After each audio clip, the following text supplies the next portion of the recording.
स्वामी विवेकानंद जी कहते हैं कि कभी किसी पर पूर्ण विश्वास मत करना, क्योंकि विश्वास एक ऐसा दर्पण है जो एक बार टूट जाए तो फिर चाहे जितनी भी कोशिश कर लो, उसकी दरारें साफ दिखाई देती हैं।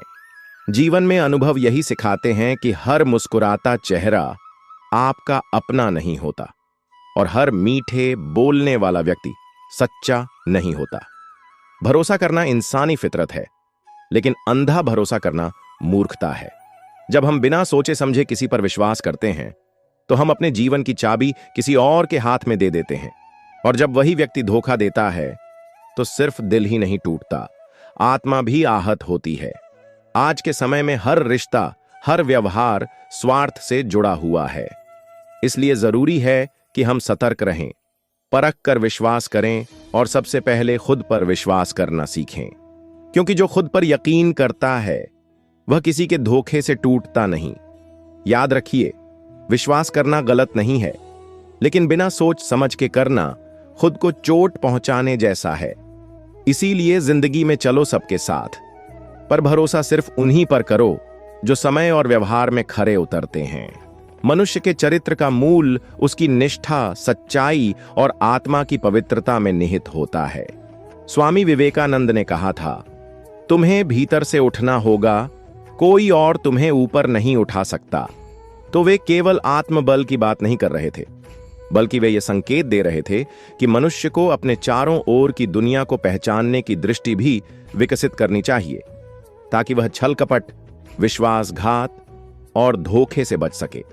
यह संसार अनेक प्रकार के लोगों से भरा है, और कुछ लोग ऐसे भी होते हैं जो सामने से मित्रता का मुखौटा पहनते हैं, लेकिन भीतर से द्वेष, ईर्ष्या और स्वार्थ भरे होते हैं। ऐसे लोगों की पहचान समय रहते कर लेना चाहिए। आज हम इस वीडियो के माध्यम से बताएंगे कि विश्वासघात करने वाले लोगों में कौन सी 7 आदतें पाई जाती हैं। नंबर 1, मधुरता की ओट में छिपी तीव्रता। स्वामी विवेकानंद ने सदैव स्पष्टवादिता को महत्व दिया। उन्होंने कहा था, सत्य को साहस के साथ बोलो, भले ही वह अप्रिय हो। लेकिन विश्वासघात करने वाले लोग विपरीत दिशा में कार्य करते हैं। वे मधुर भाषा और झूठी प्रशंसा के माध्यम से अपने स्वार्थों की पूर्ति करते हैं। उनकी मिठास में सच्चाई नहीं होती, बल्कि एक प्रकार की योजना होती है, लक्ष्य को साधने की। नंबर 2, पीठ पीछे चर्चा करने की आदत। जिनके मन में छल होता है, वे सामने कुछ और होते हैं और पीठ पीछे कुछ और। वे पीठ पीछे बात करके दूसरों की छवि को धूमिल करते हैं। यह आदत आत्मिक दुर्बलता की पहचान है। विवेकानंद कहते थे, जो व्यक्ति अपनी आत्मा के प्रति सच्चा है वह कभी धोखा नहीं दे सकता। नंबर 3, स्वार्थपूर्ण मित्रता। विश्वासघात करने वालों की मित्रता अवसर पर आधारित होती है। जब तक उन्हें लाभ होता है वे आपके साथ रहते हैं, और जैसे ही उनका उद्देश्य पूर्ण हो जाता है वे दूर हो जाते हैं। स्वामी जी ने सच्चे मित्र की परिभाषा दी थी, जो विपत्ति में भी तुम्हारे साथ खड़ा रहे। नंबर 4, झूठ बोलने की प्रवृत्ति। स्वामी जी कहते हैं, झूठ बोलना उनके स्वभाव का अभिन्न अंग होता है। उनके झूठ इतने चतुराई से बोले जाते हैं कि कभी कभी सच्चाई का भ्रम उत्पन्न हो जाता है।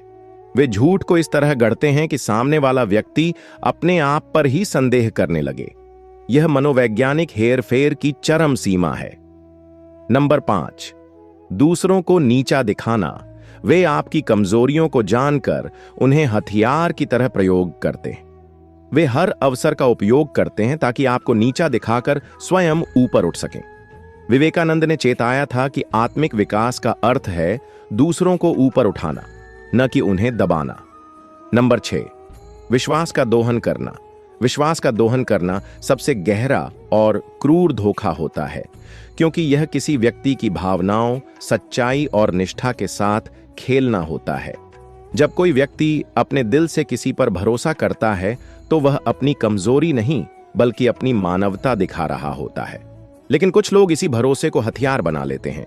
वे पहले आपका विश्वास जीतते हैं, मिठास से, अपनापन दिखाकर और सहानुभूति जताकर। फिर धीरे धीरे उसी विश्वास का उपयोग अपने स्वार्थों की पूर्ति के लिए करते हैं। वे आपकी बातों, आपके राज्य, आपके जज्बातों का इस्तेमाल आपके ही खिलाफ करने लगते हैं। यह क्रिया न सिर्फ संबंधों को तोड़ती है बल्कि विश्वास करने की शक्ति को भी अंदर से कमजोर कर देती है। नंबर 7, दोषारोपण की प्रवृत्ति। दोषारोपण की प्रवृत्ति उन लोगों की पहचान है जो अपनी गलतियों की जिम्मेदारी लेने से कतराते हैं और हर असफलता या समस्या का ठीकरा दूसरों के सिर फोड़ देते हैं। ऐसे लोग कभी आत्मनिरीक्षण नहीं करते, बल्कि जब भी हालात उनके खिलाफ जाते हैं तो वे किसी न किसी को दोषी ठहराकर स्वयं को निर्दोष साबित करने की कोशिश करते हैं। यह प्रवृत्ति न केवल उनके चरित्र की कमजोरी को उजागर करती है बल्कि संबंधों में विष घोल देती है। दोषारोपण करने वाले लोग अक्सर बड़ी चतुराई से परिस्थितियों को मोड़कर ऐसा माहौल बना देते हैं कि सामने वाला व्यक्ति ही खुद को दोषी महसूस करने लगे। वे संवाद से बचते हैं, माफी मांगने में उन्हें अहंकार आड़े आता है और वे यह मानते हैं कि वे हमेशा सही हैं। यह आदत धीरे धीरे उन्हें अकेला कर देती है, क्योंकि कोई भी लंबे समय तक ऐसा व्यवहार सहन नहीं कर सकता। स्वामी विवेकानंद ने भी कहा था कि दूसरों को दोष देना आसान है, पर सच्चा मनुष्य वही है जो अपने भीतर झांके और स्वयं को सुधारे। इसीलिए जरूरी है कि हम आत्मविश्लेषण करें और दोषारोपण की बजाय उत्तरदायित्व लेने की आदत विकसित करें। यही सच्चे विकास की राह है। इन 7 आदतों को पहचानना और इनसे बचना ही जीवन को सत्यनिष्ठ और शांतिपूर्ण बनाए रखने की दिशा में एक बड़ा कदम है।